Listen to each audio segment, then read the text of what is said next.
Voltar ao Brasil, gente, é uma glória. Só quem viveu lá fora, obrigado, não por opção, exilado, é que pode entender. Meu trabalho inicial foi editar meus livros. Maíra, para mim, foi uma revelação. É o indianismo, que foi do tempo do romantismo, surgido de novo com mentalidade moderna, totalmente impregnada dos valores estéticos e ideológicos de vanguarda do século XX.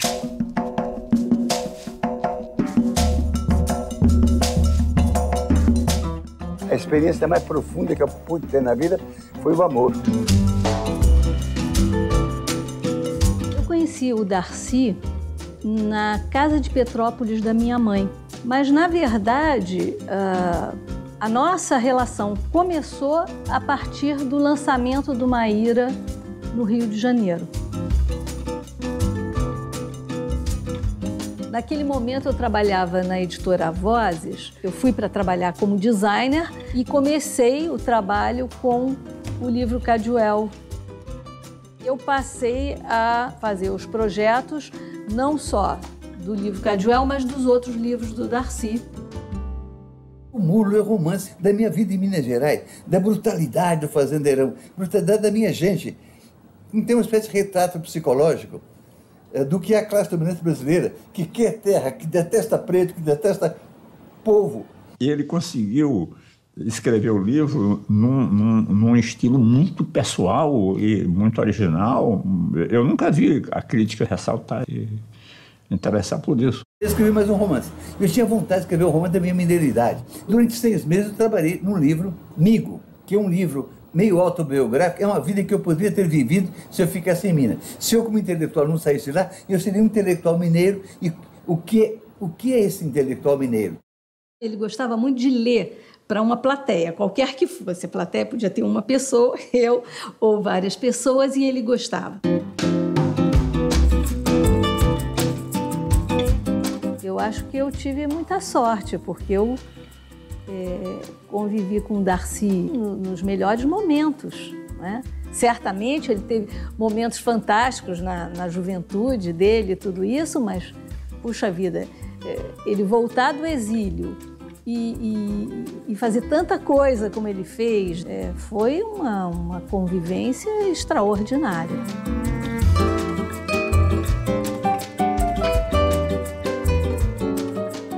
A gente tem que pensar o que era você fazer uma operação de câncer e tirar um pulmão na época em que ele fez.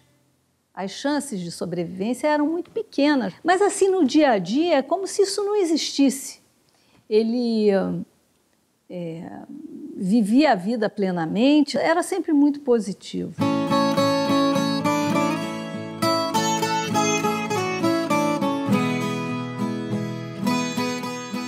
Ele foi para casa visitar a mãe e que tinha um vizinho que viu ele voltando do exílio, falou: Maria, Darcy voltou do desterro. Darcy, não, eu quero comer paca.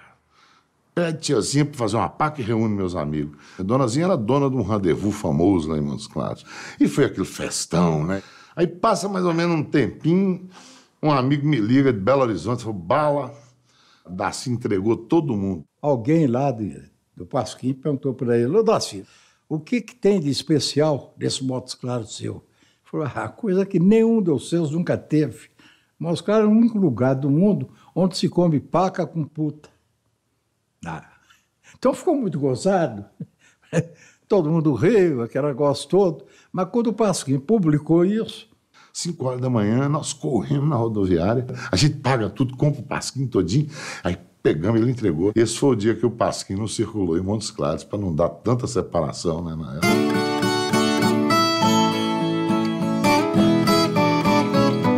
Eu ficava com a mão da minha mãe na minha mão, vendo as novelas. E ela me dizia tudo.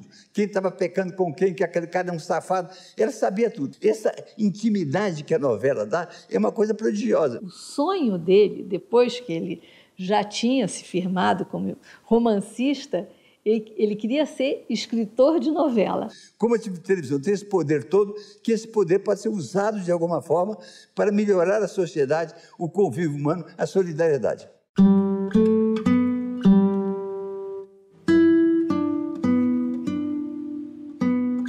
Ele tinha sido proibido de entrar na sua pátria querida. Era o esquife dele que vinha. Mas tanta gente do Brasil inteiro querendo colocar a mão no caixão, tocar naquele homem extraordinário que se ia. Agora, o possível que São Jango era a noção que o caminho brasileiro da Revolução Social era levar adiante a Revolução de 30. Aquelas conquistas acrescentar outras, sobretudo a reforma agrária. A Jango devemos uma outra coisa que a meu coração fala especialmente. São aqueles anos de liberdade, de democracia e de criatividade cultural. Meus amigos, um dos meus orgulhos é ter sido o chefe da Casa Civil do presidente João Goulart.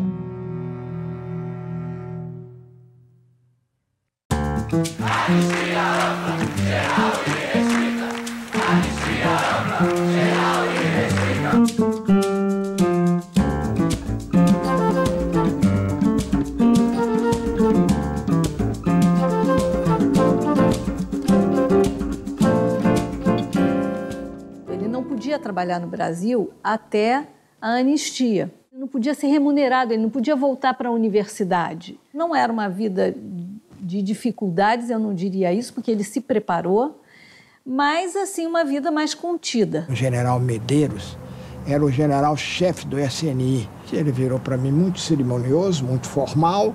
Ele disse que o senhor anistiou Darcy Ribeiro. Ele é um dos insufladores intelectuais, índios, bêbados, parlamentares irresponsáveis. Eu disse, sabe por quê, ministro? Porque eu, como brasileiro e como bacharel em Direito, eu tenho a obrigação de conhecer as leis do meu país. Vem a anistia, eu volto para a universidade. Muita luta na universidade, porque é o que um colega meu, Leite Lopes, diz com toda a razão. Os milicos nos anistiaram, mas os nossos colegas não. Havia sempre um veto ao que seria a indisciplina do Darcy.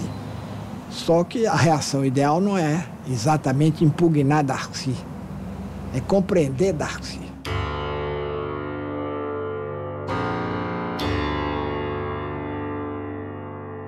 Uma vez, eu não vou esquecer nunca, Glauber passou a manhã abraçado comigo, chorando convulsivamente.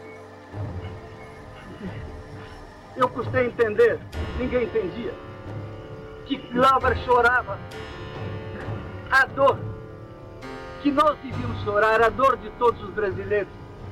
O Glauber chorava as crianças com fome. O Glauber chorava esse país que não deu certo. O Glauber chorava a brutalidade. O Glauber chorava a estupidez, a mediocridade, a tortura.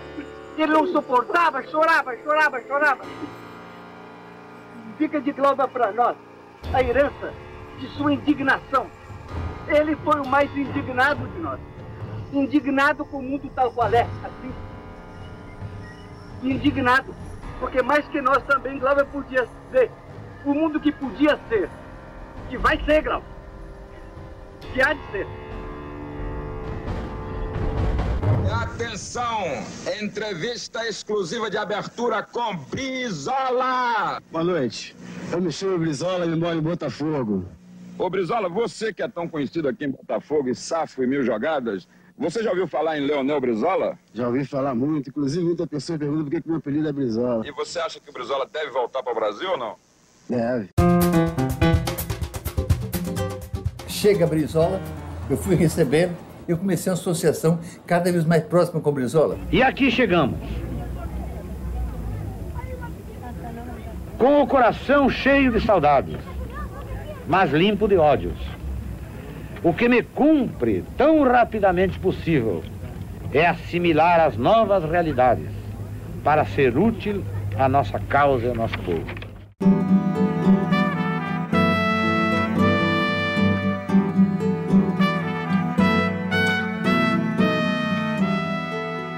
Eu lutei pela reforma agrária, eu estou defendendo os índios, eu estou defendendo a educação primária para todo o povo. Eu tentei várias coisas e nada deu certo. Agora, o importante é o seguinte, eu tenho certo orgulho, não do fracasso, mas de ter estado sempre ao lado dos fracassados, porque eu não gostaria de dar ao lado dos vencedores. Foi nesse espírito que eu fiz aquele discurso falando que eu aceitava o prêmio da Sorbonne como uma consolação dos meus fracassos. Ele recebeu um buquê de flores lindo da responsável pelo Departamento de Estudos da Língua Inglesa na Sorbonne, onde ela dizia que tinha sido um dos mais belos discursos que ela já tinha ouvido na vida dela. E esse dia eu saí com o Brizola, andando na rua até de madrugada, e o Brizola me dizia, a gente chega lá, não te preocupes, tudo que tem placa de MDB virou PTB. Quando o Brizola chamou a constituir o partido, a reconstruir o Partido Trabalhista, se colocou um problema muito complicado na frente do MDB, né, que era uma frente muito ampla. A ideia do Ulisses, do Tancredo, evidentemente, era que não se devia dividir essa frente.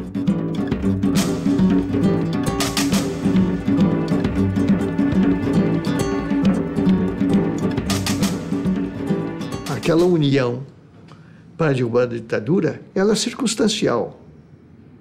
Quando se restabelecesse o poder civil, cada rio procuraria o seu leito. O quadro político era, digamos, a extrema debilidade da esquerda, a grande hegemonia da direita. Esse era o quadro político que persiste até hoje. Golbery já estava armando a abertura política, né? Como é que ele pensava. O problema do PTB era exatamente o fato de que ele tinha sido poder, né? E que o Brizola representava exatamente a ala esquerda desse poder. E pior ainda, tinha derrotado um golpe militar. Eu presenciei uma reunião lá em Nova York com Ivete Vargas, onde Ivete tentava convencer Brizola de que essa sigla não seria dele. E eu me lembro que ele chegou, me chamou um dia, essa moça, essa Ivete, ela parece que não é muito certa, porque imagina eu fazer um PTB com Golbery.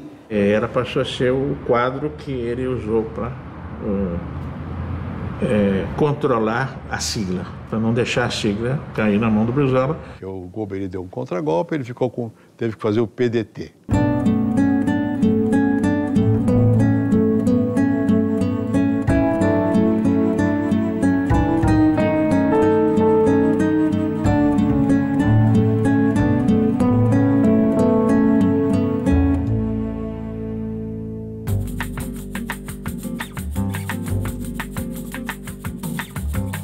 As pessoas não se lembravam mais de quem era Leonel Brizola. Então, eu acho que a missão mais dura dele foi resgatar o passado para poder se tornar conhecido.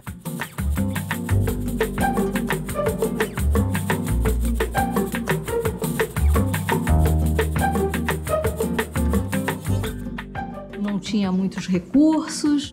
Eles inventaram um caminhão, que era o Brizolão. As pessoas pareciam todas muito fortes e era tudo muito alegre.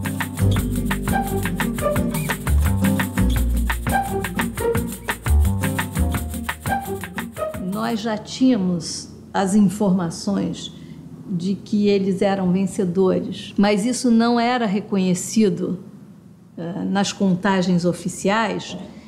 Então, teve muita tensão nesse momento. Foi muito bonito e o resultado foi o resultado merecido. Bons momentos.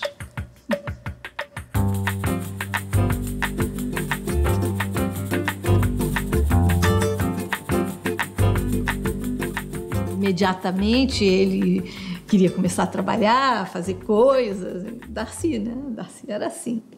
Era o anseio do pessoal da escola de samba ter um lugar fixo para os desfiles. A cidade parava, né? Pelo menos 3 vezes durante a montagem, fora a grana que a rapaziada ganhava em cima disso, né? carnaval vai sair no dia marcado. Era um negócio da gente cortar os pulsos. Não tinha como sair. Ele era um visionário. Ele sabia que ele tinha aquele exércitozinho dele de Brancaleone e era aquela gente que ia resolver. Ele pensava nisso, na dignidade que uma manifestação popular tinha que ser recebida. Então não é uma questão meramente econômica, de racionalização administrativa, há uma questão cultural, ética e estética nessa escolha pela passarela do samba. Consegui que o Oscar fizesse a planta e eu meti 200 salas de aula debaixo da arquibancada. Então o Sambódromo é um escolódromo que empresta sua sede uma semana por ano para o carnaval.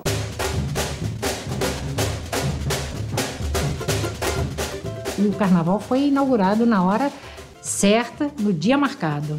Deu certo, todo mundo adorou. Quem desfila? Se sente bem? Se sente à vontade? Isso é que importa. Um dia a Brizola me disse, Darcy, você faz cada uma. Eu jamais imaginaria, no exílio, que a primeira obra seria um sambódromo. Culpa sua.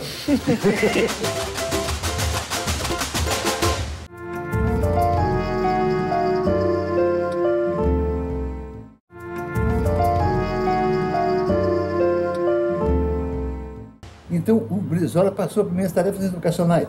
Aí começamos o grande programa do CIEP, que discutimos muito. O meu pai, a educação é como se fosse algo marcado na carne, né? Porque ele era de família paupérrima, lá do interior do Rio Grande do Sul. Em cada favela ele queria botar, em cada CIEP, uma cabra, porque a cabra ia comer a grama e, ao mesmo tempo, dar o leitinho para as crianças.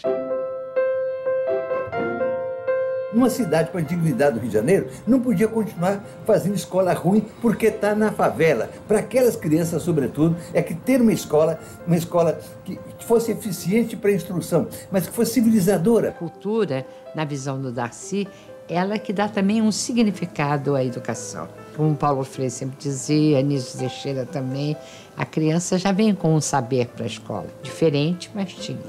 Então era a partir desse diferente para encontrar os caminhos que o levassem a um crescimento e transformação. Identificava os artistas em cada região onde estava localizado o CIEP, trazia os artistas para dentro da escola. Levantamento dos patrimônios, da toda a história da comunidade. Esse resgatar a força da comunidade. Esse programa de educação para a criança pobre tinha que ser de tempo integral, igualzinho nos países desenvolvidos. E a criança que vem de uma família que não teve escolaridade prévia, que não estudou, uma criança que não tem casa, a escola dá exercício fazer em casa uma bandalheira. Os meninos tinham um reforço escolar à tarde, além das atividades culturais e esportivas, né? Cada CIEP tinha uma biblioteca aberta à comunidade. Mas Darcy, se quer Ulisses de James Joyce, quem vai ler? A professora. Ela tem que ter o melhor que tiver de literatura. Reunir todos os professores para pensar, para discutir educação. Que escola pública nós queremos? O orgulho que as crianças tinham de ter um espaço arquitetonicamente digno, muitas crianças entravam no banheiro e experimentavam pela primeira vez na vida a descarga de um vaso sanitário. Aquela sede lá de Ipanema, que era linda, sala de balé maravilhosa, os teatros. Ali era um sonho também. E eu me lembro que o Darcy, fazendo uma reunião, que ele convocou os moradores de Ipanema e uma senhora levanta o dele e fala, o senhor então está querendo dizer que o senhor vai fazer uma escola para esses favelados, para dar a ele as condições do meu filho, que estuda numa ótima escola? Ela estava indignada, estava revoltada. Tinha uma casa que chamava Casa da Criança, onde as mães podiam levar seus filhos, podiam cuidar deles de uma forma meio comunitária, virava meio que uma creche comunitária. Frequentemente se confunde o programa especial de educação com o CIEPs. O CIEPs era uma parte importantíssima, mas o programa previa muitas mais frentes. Aqui é que é um raciocínio muito importante do Brizola, com que eu concordo totalmente.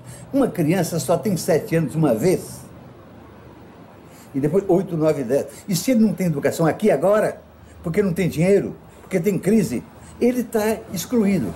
Ele ficará mais caro no futuro se ele ficar na marginalidade com o revólver na mão. E isso é uma conta que tem que ser paga mesmo. E não é barato. mas tivéssemos assumido isso como um programa nacional de educação, nós hoje não teríamos os obstáculos que enfrentamos ao desenvolvimento no Brasil. O dia que isso for possível, o sonho do Darcy Ribeiro terá sido o sonho de redenção democrática do Brasil, sem dúvida nenhuma. E tantas coisas mais aqui que eu fui fazendo com Brizola no primeiro governo.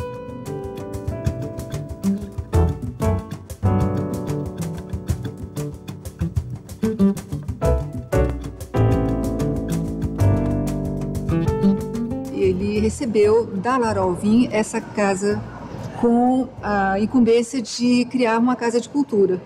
Eu disse, mas Darcy, vamos fazer uma coisa para o povo. E eles diziam, não, você não está entendendo. Aqui vai ser uma casa de cultura para a elite.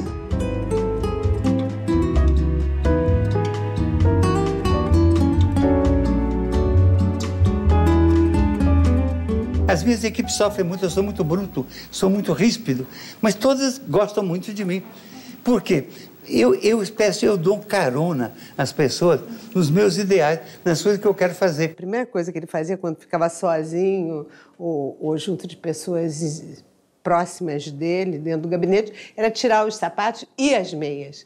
O Darcy era um intelectual descalço. Você tinha que chegar a uma síntese daquele enorme impacto de energia, de conhecimento, com ideias, às vezes, desconexas, mas tinham uma conexão bem do Darcy. Vem cá, Ítalo, vamos falar de coisas vagas. Isso era um prazer infinito. Eu me comovi muitas vezes, me emocionei muitas vezes, recebi muito carão, né?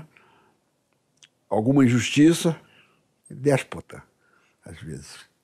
Uma pessoa que talvez exigia do seu contendor um enfrentamento, porque era a única forma que ele tinha de enfrentar a si mesmo nas suas ideias. E aí eu fiquei muito cansada, eu disse que não queria mais trabalhar com ele.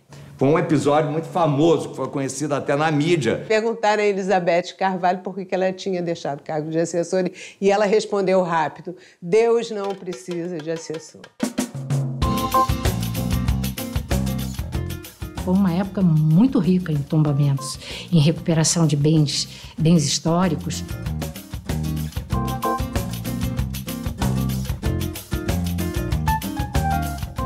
A Pedra do Sal foi onde nasceu o rancho, onde nasceu posteriormente a escola de samba. Aí na Saúde, era um ponto de desembarque de imigrantes baianos. E era um tombamento de, 50 metros quadrados de pedra no chão. Na procura dessa coisa, que só é feita pela liberdade que Darcy nos dava de tratar o patrimônio, descobriu-se uma riqueza infinita.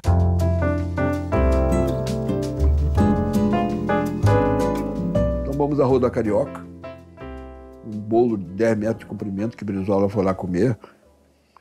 Era alegre, era muito alegre, na verdade. Engraçado.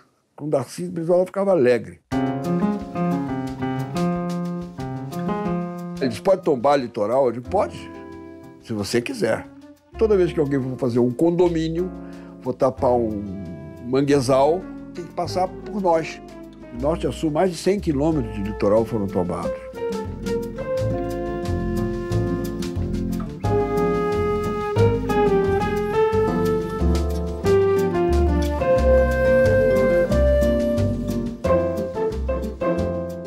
Ele resolveu, uma época, fazer o Festival Mundial da Juventude. Isso foi uma coisa que levou quase todo mundo à loucura, levou anos. Era uma grande novela, um episódio. Ele queria fazer na praia de Grumari. Só de música brasileira, para levantar a moral do Brasil no exterior. Mas vai ser maravilhoso, aquele bando de jovens, todo mundo acampado naquele lugar maravilhoso, paradisíaco.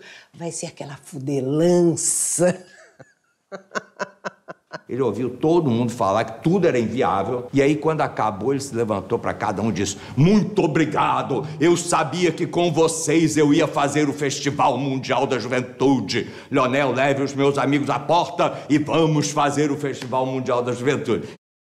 Ele era um antropófago à maneira de Oswald de Andrade. E tinha essa visão absolutamente não preconceituosa sobre a incorporação do outro. Você vê o vanguardismo dele. Era uma coisa óbvia que uma artista do porte da Clementina tinha que cantar no Municipal. Não houve quem ponderasse que é uma provocação, não vamos fazer isso, etc. Mas ele bancou, não foi? Ele queria que os negros, os trabalhadores que todo dia passavam ali na Central, se identificassem com uma coisa grandiosa, com um magnífico, um faraó, que nunca um brasileiro viu, uma magnificência africana. É o que eu vou fazer. Ele fez os trâmites para trazer uma réplica de uma cabeça que está no Museu Britânico. Veio a cópia, Leonel Carlos levou no Zani, fundador, fez aquela cabeça grande e Lelé fez a base. Isso não foi uma coisa simples, isso deu um trabalho infernal, porque o Darcy queria que a cabeça do zumbi fosse bonita.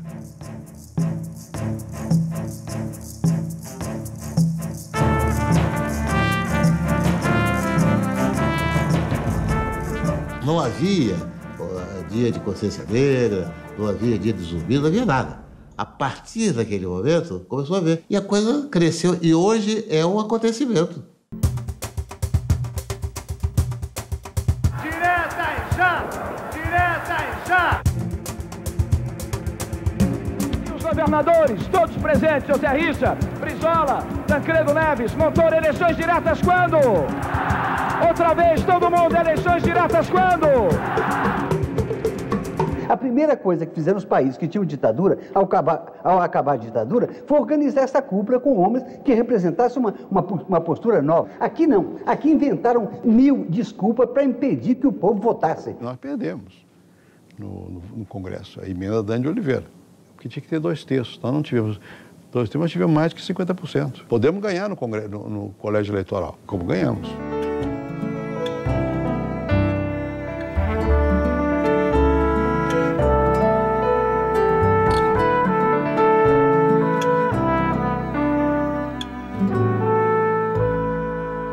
Nas últimas horas, nós tínhamos o avião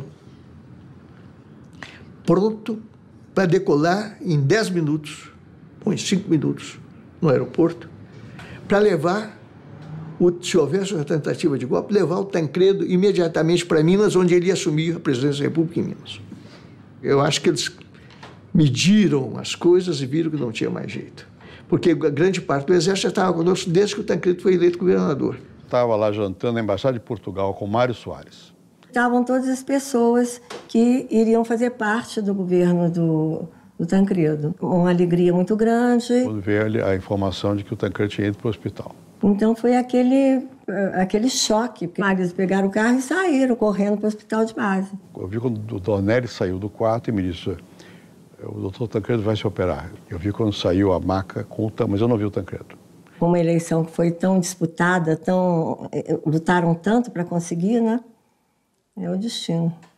Então resolvemos falar com o Leitão de Abreu, que era o chefe da Casa Civil do Figueiredo. Pegaram a Constituição e o Ulisses demonstrou, não sei por que razão, havia uma conjuntiva qualquer, que seria o Sarney. Nesse meio tempo, o Afonso Arinos já havia dado uma declaração. Mauro, não tem dúvida nenhuma, é o Zé Sarney. É só olhar a Constituição, é o Zé Sarney. Se o senhor diria isso à televisão, direi sim. Foi uma decepção que todos queriam o Ulisses. Agora, nós não estávamos decidindo ali a sucessão do Tancredo. Nós estávamos decidindo ali um impedimento por 3, 4 dias. Foi assim que aconteceu.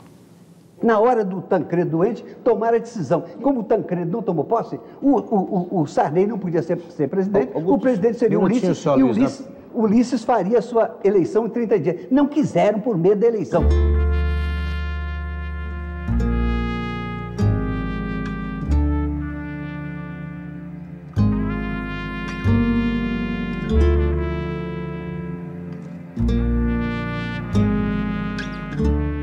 O presidente representa a nação, mas os parlamentos são feitos de candidatos separados, de nichos daqui e dali. Esses feudos fazem a maioria contra o presidente. O Sarney teve que agir com esse tipo de toma lá da cá, que continua, que isso não vai ser fácil resolver.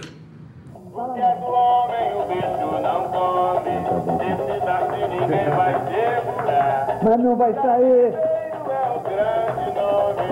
É no Darcy que a gente vai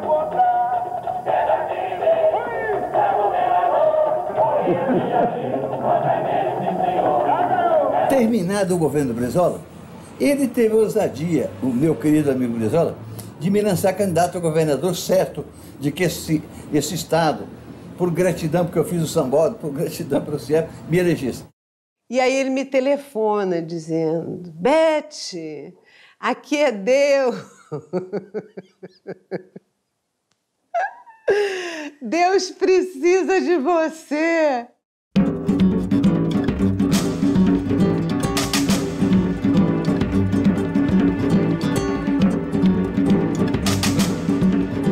Aquela eleição era para mim, mas vem aí o Sarney e a sacanagem do plano cruzado.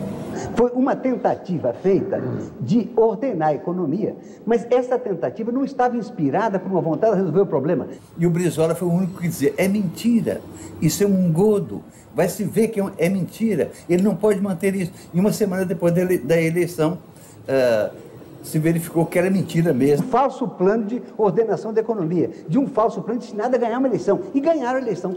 Foi a primeira vez, eu acho, que eu vi ele realmente triste. Veio um grupo político parecido com o político tradicional, que acha que educação é cara, que criança da favela tem que ser tratado como é, com a porcaria de gente, a sua humanidade que é. Se o custo grande de fazer o programa especial de educação tinha sido feito, o custo de descontinuar, do ponto de vista social e mesmo do ponto de vista econômico, não pode ter sido menor. Foi um erro nós termos chamado de Brizolão, né? Devíamos ter sempre chamado de CIEP. Evidentemente que Moreira Franco não veio depois de Brizola para pegar dinheiro e gastar com Brizolão. Essa distinção entre o que é uma política de Estado e o que é uma política de governo é uma questão fundamental, e não só para a educação, para as políticas públicas em geral.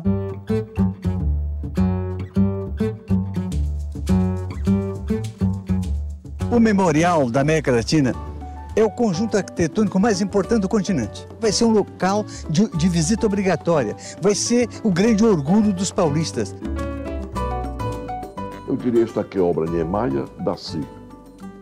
Não dá para separá-las. São Paulo é o centro econômico mais poderoso da América Latina. A essa grandeza econômica corresponde um papel cultural. A gente viajava como côndores. Uma liberdade muito grande e um espírito essencialmente brasileiro.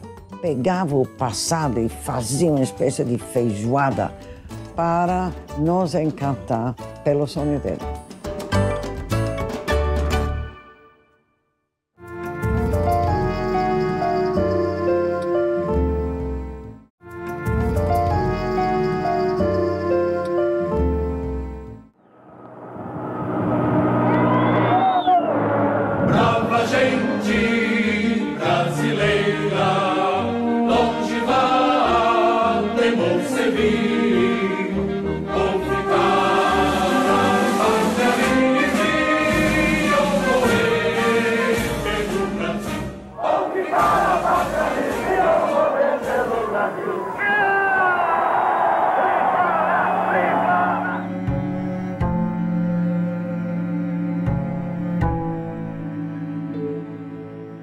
Com minha mãe estarei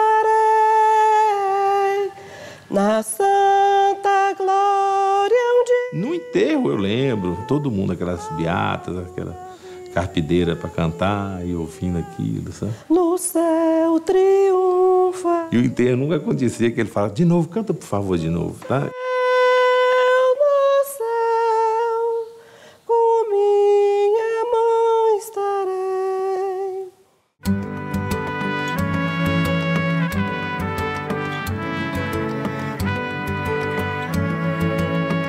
O Brizola é eleito governador e eu sou eleito senador.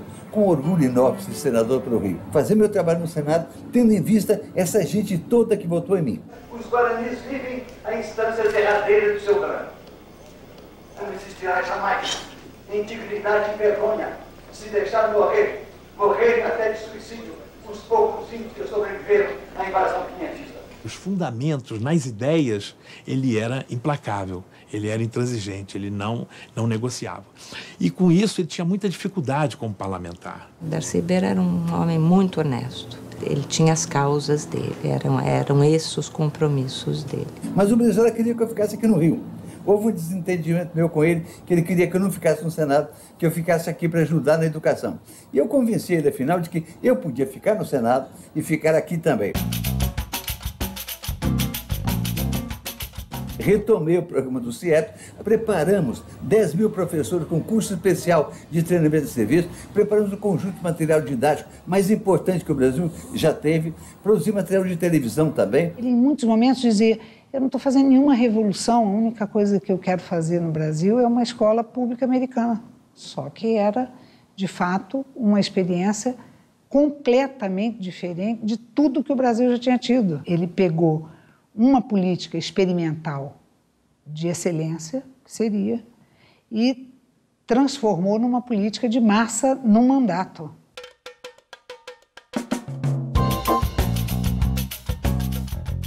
Conversando com Brizola, como cumprir a nova Constitucional que manda criar uma universidade no Norte Fluminense, na zona que produz 60% do petróleo do país, vamos fazer universidade como a de Brasília, como a de Campinas, que desdobrou de Brasília. Ele disse: você tem toda razão, Campinas, vamos fazer campus. Ou seja, com essa brincadeira, o Brizola me deu autorização para criar a universidade do Norte Fluminense. Eu quero uma universidade que domine o saber do terceiro milênio, como alguma coisa de valor estratégico tremendo, importantíssimo até para a soberania nacional.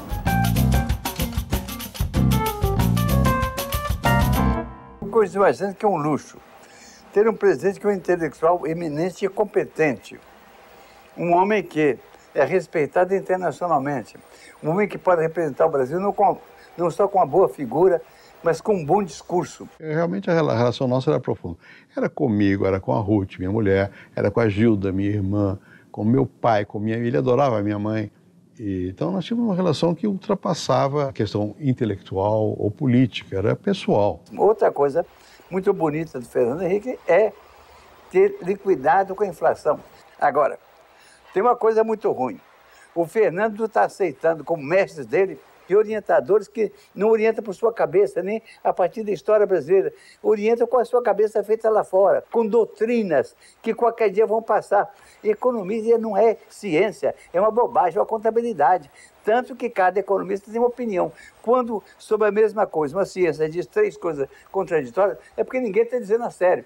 Quando o Darcy virou senador, que eu era presidente da República, o Darcy foi decisivo para aprovar a atual lei de diretrizes e bases. Decisivo. Tinham feito uma lei que realmente amarrava muito a possibilidade de você modernizar a educação brasileira e tal. Um ensino primário que não alfabetiza.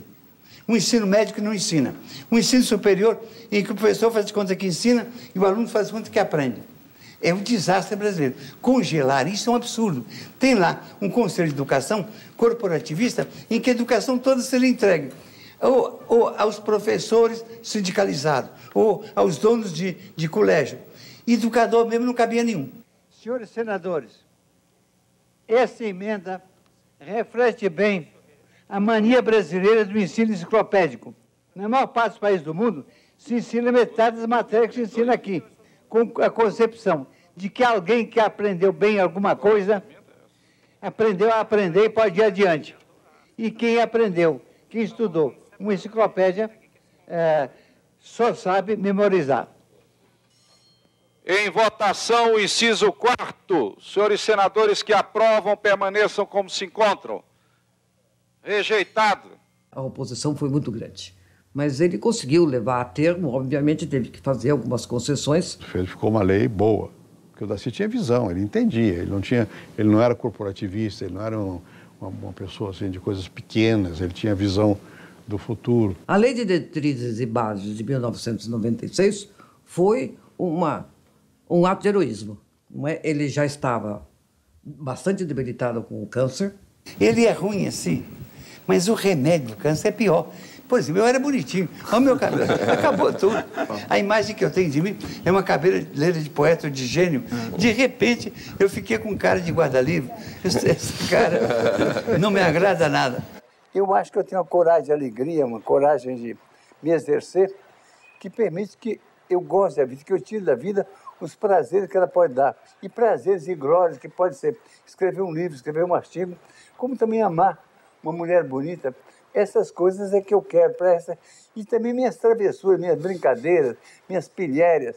Aí o médico falou, cara, se você não operar, você vai morrer, não tem saída, vai ter que operar. Aí falou isso e foi embora do quarto. O Darcy pegou todas as coisas dele, botou dentro da maleta e fugiu do hospital. E graças a isso ele viveu mais 2 anos. São médicos bons, eu não teria salvo se não fosse UTI, mas depois de 21 dias eu não aguentava mais aquela quantidade de aparelhagem agarrada em mim. Eu estava preocupado em terminar uma obra, terminar de escrever meu livro, O Povo Brasileiro. Esse livro completa uma série de 6 livros meus, que é o melhor que eu fiz na vida, é o mais difícil.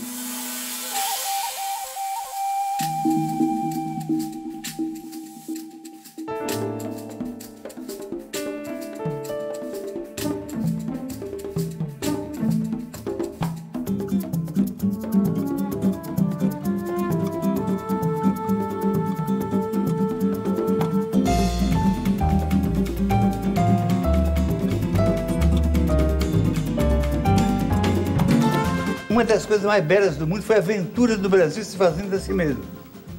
Um povo que constitui um novo gênero humano. Não tem novidade nenhuma fazer Austrália.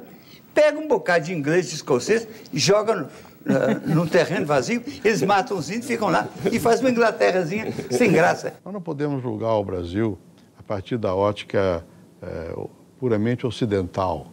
Isso aqui é mais confuso do que isso. Eu sempre disse, no meu caso, eu sou cartesiano, tive uma formação estrita, mas com um pouco de candomblé. Porque senão não funciona. Se for... O Darcy tinha mais candomblé que eu, né?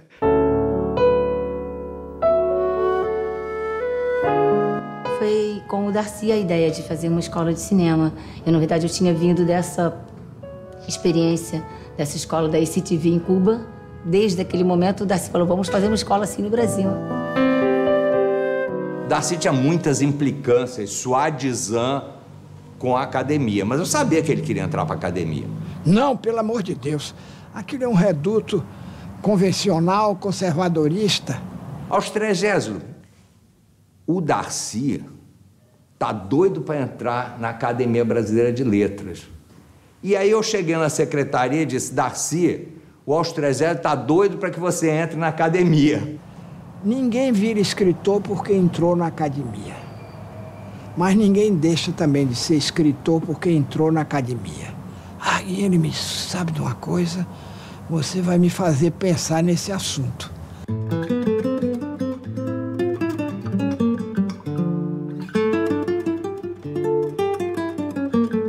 Nos últimos anos ele já doente, então ele precisava muito de alguém do lado. Darcy morava sozinho. Na hora que ele foi se vestir, ele me pediu para ajudá-lo a vestir a casaca. É uma roupa muito quente, muito pesada. E me agradeceu por ter ficado com ele. E ele, de fato, foi um dos raros momentos em que eu vi ele assim, como uma pessoa de fato carente, como ele dizia. Não é vontade de ser apoiado, é vontade de ser compreendido, é carência. Eu sou um carente. Nós temos a inspiração do Darcy Ribeiro, porque existe um lugar na universidade que convém visitar. Beijódromo. Porque ele dizia que o beijo não era inimigo do conhecimento. Ele buscou o arquiteto Filgueiras, e então, na Fundação Darcy Ribeiro, a gente pode ver a junção de uma oca e de um disco voador.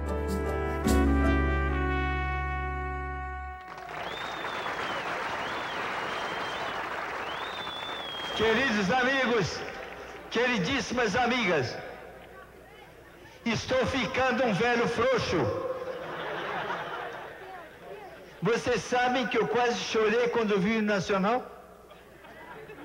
O hino nacional aqui, nesse ambiente dessa minha universidade, que foi tão perseguida, me tocou.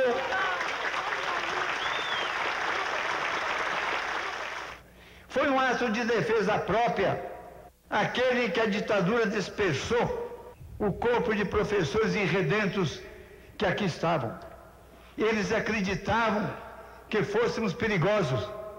Gosto de pensar que éramos mesmo. Obrigado, queridas amigas, queridos amigos, por me aceitarem tal qual sou. Não tenho mais tempo para melhorar.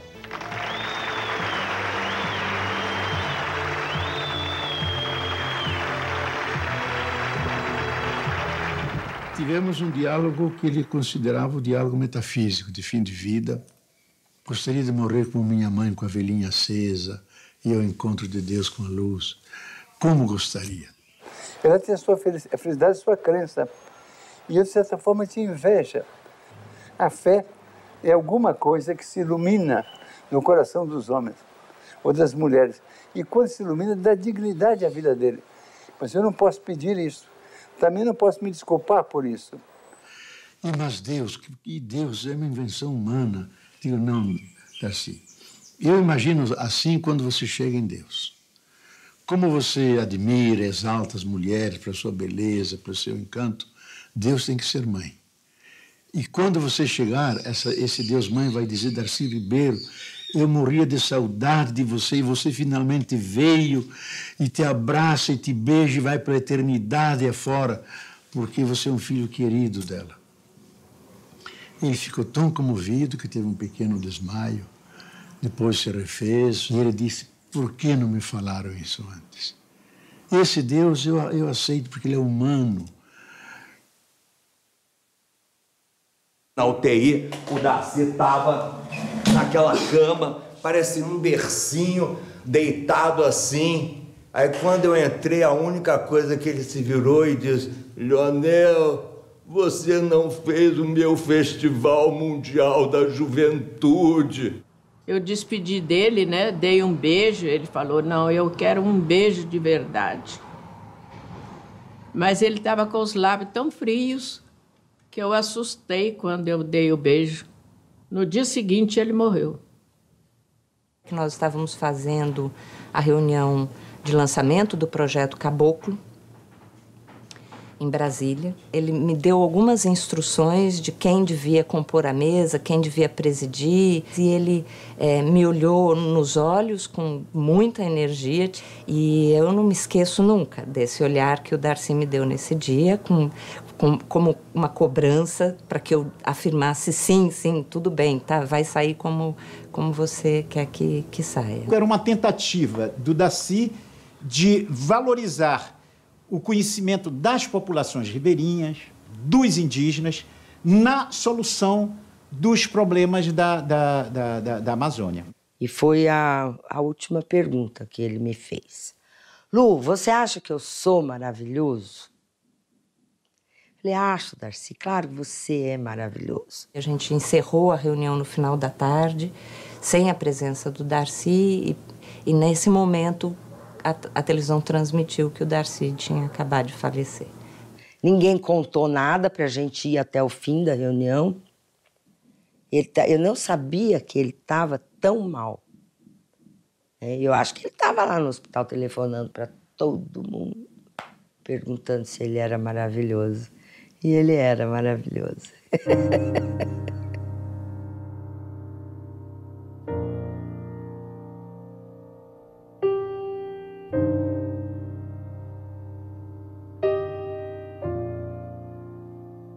O Darcy, que era um homem inconformado por excelência, quis ser velado na Academia Brasileira de Letras, que é uma instituição muito respeitável, mas note bem, ele queria a bandeira nacional, convencional. Ele queria a bandeira de Minas, convencional, mas ele queria junto com elas a bandeira do MST. O contato da bandeira do MST com a bandeira de Minas e a bandeira do Brasil radicaliza essas bandeiras.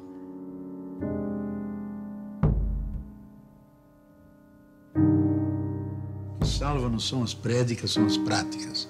E as práticas todas dele iam na direção daquilo que nós chamamos Deus, o sagrado, o sublime. Darcy Ribeiro era um homem buscador de Deus, com uma saudade infinita de Deus. E ele encontrou Deus e está feliz lá. O compromisso dele, a reflexão dele, às vezes até existencial, de quem sou eu, é uma reflexão de quem somos nós, os brasileiros. Viva Darcy Ribeiro! Viva!